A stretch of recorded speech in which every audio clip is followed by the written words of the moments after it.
이 영상 교정 시작하시는 분들이 꼭 봐주셨으면 좋겠어요. 안녕하세요. 여러분의 구강 건강을 서포트하는 체온TV 이은영 원장입니다. 오늘은 치아 교정 부작용에 대해서 설명드릴 거예요. 저는 모든 의료 행위, 치료에 있어서 부작용이 아예 없는 치료는 사실 없다고 생각하긴 하는데요. 부작용의 가능성이 아주 낮던지 아니면 빈번하던지 간에 치료에 있어서 항상 부작용 가능성이 있고 어떤 부작용이 있는지 여러분들이 꼭 아셔야 해요. 치료를 시작하기 전에. 첫 번째, 여러분들이 많이 알고 계시듯이 치아 뿌리가 짧아질 가능성이 있는 게 치아 교정 부작용 중에 대표적인 것이에요. 원래 짧았던 치아들도 짧아질 수 있는 위험이 좀 높고요. 다른 치아들에 비해서 휘어져 있거나 얇은 치아들도 짧아지는 경향이 있어서 그런 분들한테는 미리 고지를 드리고 있어요. 그리고 교정하시면서 입을 굉장히 많이 넣어서 앞니의 이동량이 크다든지 아니면 개방교합이 심해서 어금니 압박, 어금니를 잇몸 쪽으로 끌어올리고 앞니는 내리고 하는 그런 이동량이 많으신 분들도 치아 뿌리가 좀 짧아질 수 있는 가능성이 높으신 분들이죠.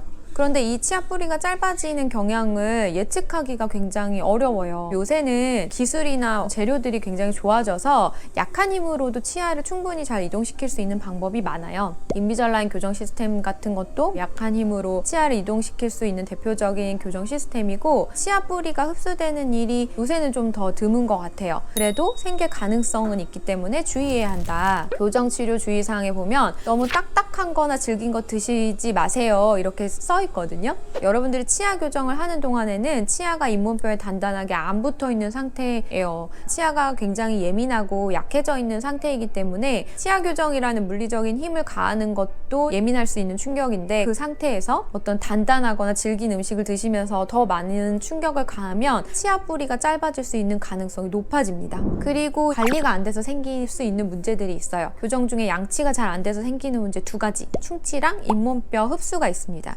기본적으로 브라켓이 있으면 확실히 양치가 힘들죠. 이렇게 교정용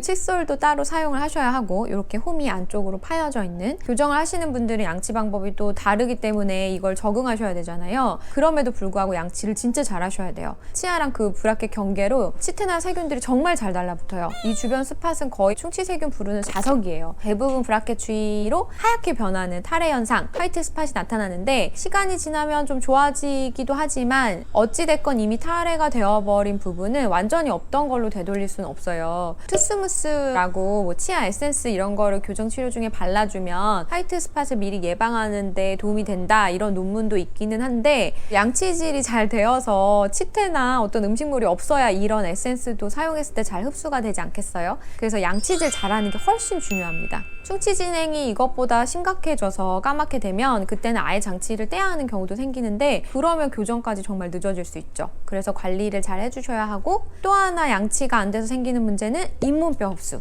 제가 잇몸 염증 편에서 설명드렸던 것 같은데, 치주염, 치은염 가장 큰 문제는 잇몸뼈를 녹인다는 거죠. 우리 브라켓이 붙어 있으면 치아 잇몸 경계 닦기가 정말 어려우시죠. 네, 그래서 교정 환자분들 브라켓 붙이시면은 잇몸 염증 정말 빈번하게 일어나는데, 한 달에 한 번씩 치과 오실 때마다 뭐 스케일링도 해드리고 에어플로우 같은 것도 해드리긴 하지만, 이게 매일매일 여러분들이 잇몸 안쪽까지 칫솔질을 해주시는 거를 따라갈 수가 없어요. 교정 환자분들 워터픽 같은 도구 사용하시는 것도 좀 추천을 드려요. 또 많이들 교정 부작용이라고 생각하시는 게 블랙 트라이앵글인데요. 블랙 트라이앵글이 교정으로 생기는 게 맞는데 100% 교정 부작용이라고 볼 수가 없어요. 치아가 원래 이렇게 막 삐뚤삐뚤 하잖아요. 삐뚤삐뚤해서 이렇게 겹쳐져 있는 부분은 잇몸뼈가 원래 생성이 안 됐던 부분이에요. 잇몸뼈가 없는 상태로 있었는데, 이게 배열이 되면서 삐뚤 게 펴지면서 삐뚤 걸로 감춰져 있다가 배열되면서 노출이 되는 거죠. 잇몸뼈가 원래 없었던 것으로 인한 블랙 트라이앵글이 대부분이고, 물론 잇몸뼈가 완전히 괜찮았었는데 잇몸뼈가 녹아서 생기는 블랙 트라이앵글도 있긴 있어서, 잇몸뼈가 좀 약해서 교정하시면서 잇몸뼈가 내려가신 분들도 간혹 계시고, 아니면 아까 말씀드린 대로 양치가 좀 잘 안 되다 보니까 치은염, 치주염을 교정 기간 내내 달고 사셔서 잇몸뼈가 녹는 경우도 상당히 많습니다. 그래서 저희 치과에서는 스케일링도 그렇고 브라켓 때문에 스케일러가 안 닿는 부위까지 잇몸 안쪽까지 좀 청결하게 해드리려고 에어플로우라는 기계를 이용해서 잇몸 안쪽에 나노 파우더를 싸드리기도 해요. 브라켓 교정 환자분들에게는. 또 다른 부작용으로는 턱 관절이나 턱 근육의 통증이 있을 수 있어요. 치아 교정 과정에서 생길 수도 있는 게 우리가 교정을 한다는 건 치아가 움직이는 거잖아요. 그래서 한 달에 한 번씩 교합이 바뀌어요. 더 미세하게 생각하면 매일 바뀌는 거죠. 그래서 교합이 좀 안정적이지 않다 보니까 턱 관절에 무리가 갈 수가 있어서 증상이 나타나시는 분들도 계세요. 보통은 한 2-3달? 길어도 6개월 내에 나아지시거든요. 그리고 문제가 될 수 있는 어떤 교합 간섭이라든지 교합상의 문제가 있으면 교정의사 선생님께 말씀을 드리면 바이트 레진 같은 것들을 좀 올려드린다든지 해서 적절한 대처를 해주실 거라 적극적으로 한번 말씀을 드려보시고요. 간혹 교정 시작하시고 이를 너무 꽉 물고 주무시거나 없던 이갈이를 하시는 분들도 계십니다. 왜냐하면 우리 입에 머리카락 하나만 들어가도 그 느껴지는 이물감이 엄청나잖아요. 수많은 브라켓 붙이고 막 철사 넣고 스크류 심고 이러다 보면 입에서는 아무리 무딘 분이라고 하셔도 굉장히 알게 모르게 스트레스풀한 상황으로 느껴져요. 뇌도 그렇게 인식을 하고 있어서 없던 턱 근육의 통증, 뻐근함 이런 게 느껴지실 수 있습니다. 이것도 증상이 있으시면 교정의사 선생님께 꼭 말씀드리세요. 물리치료라든지 턱 근육 레이저 치료 이런 것들 해주실 거고 하다못해 찜질하는 법이라도 좀 자세히 알려드릴 테니까 대처를 충분히 해주실 거예요. 그리고 이거는 아주 간혹 일어나는 일인데 우리 치아신경이 외상, 강한 힘 받으면 치아신경이 죽을 수 있어요. 교정력을 가하는 것도 어찌됐건 힘을 주는 건데 맞거나 어떤 이렇게 넘어지는 것처럼 강한 힘은 절대 아니라서 거의 일어나는 일이 없거든요. 간혹 위에 앞니들이 좀 자주 그러는데 자주 그러지 않아요.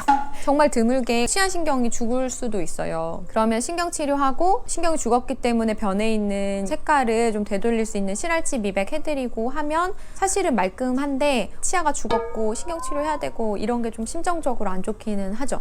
굉장히 드문 케이스니까 너무 걱정하실 필요는 없고 제가 아까 말씀드린 대로 너무 딱딱한 거나 치아에 좀 충격을 줄 수 있는 그런 이벤트들은 되도록 일어나지 않도록 좀 관리를 잘 해주세요.